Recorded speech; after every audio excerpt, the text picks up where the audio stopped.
Chapter 5.6a, Inverse of a function. Example 2, finding the inverse of a linear function. Find the inverse of a function fx equals 3x minus 1. Step number 1 to find the function is to set the fx as y. So you're going to set the fx as y. So y equals 3x minus 1. Step number 2 is switch the role of x and y. So x becomes y and y becomes x. So the equation is going to look like x equals 3y minus 1. Step number 3 is solve for y. And to solve for y, you're going to first of all add 1 on both sides. And you got here is x plus 1 equals 3y. And then you're going to divide with 3. And you got y equals x plus 1 over 3. So y equals x plus 1 over 3 is your inverse. And so the last step is to write this function in a function form. So in an inverse function form, that's a step number 4. So write the inverse in a function form.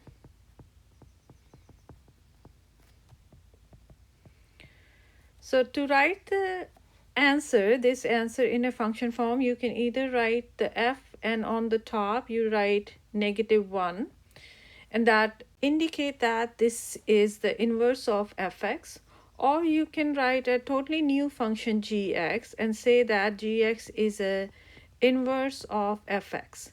So either you can write a -1, a small -1 on the top of the function to indicate that this x plus 1 over 3 is an inverse of fx, or write totally a new function gx and say that gx is the inverse of fx.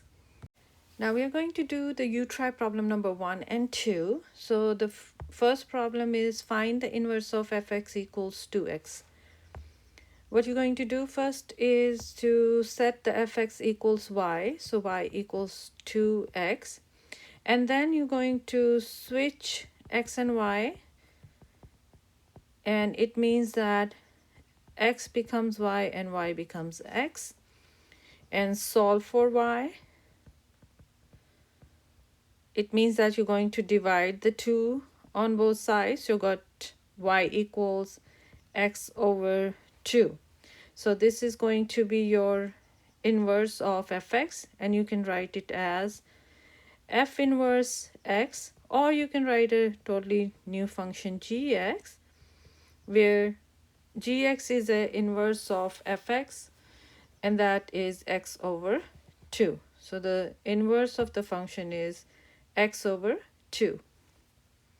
Next problem is problem number 2. You're going to set the fx equals y, and then you're going to switch x and y. When you switch x and y, this becomes x and 1 over 3 y minus 2. Now you're going to solve. So in order to solve, you're going to add 2 on both sides. So you got here is x plus 2 equals 1 over 3 times y. And now the last step is that you're going to multiply 3 on both sides. And you got here is 3 times x plus 6 equals y. And that is your inverse. So now we're going to just write that into inverse manner. So f of inverse x equals 3x plus 6. Next, we are going to do example number 3, finding the inverse of a quadratic function, means degree 2 functions. Example C. Find the inverse of fx, x square, where x is greater than or equal to 0. So first step is always to set the fx equals y. So y equals x square. And then you're going to switch x and y. So x equals y square. And then you're going to solve for y. Solve for y. In order to solve for y, we're going to remove the square from here. So you're going to remove this square. To remove the square, you're going to take its opposite operation. So it means that you're going to take square root on both sides. So take a square root here and square root here. You're going to get here is x square root and y square root. This cancel. You got y equals plus or minus square root x. So when you get the f inverse x equals plus or minus x, then you have to look at the constraint given in the original equation. It said that x should be greater than or equal to 0.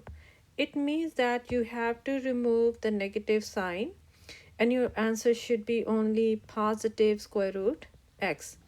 So the inverse of a function is square root x with the positive sign, because we have to concentrate on the constraint given in the original equation.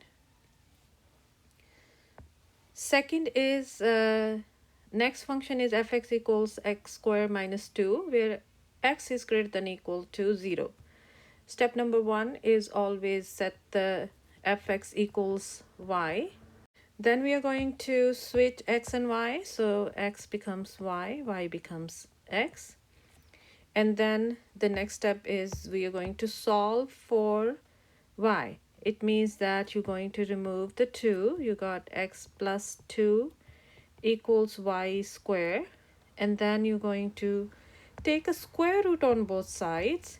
So when you take a square root on both sides, you get plus or minus x plus 2.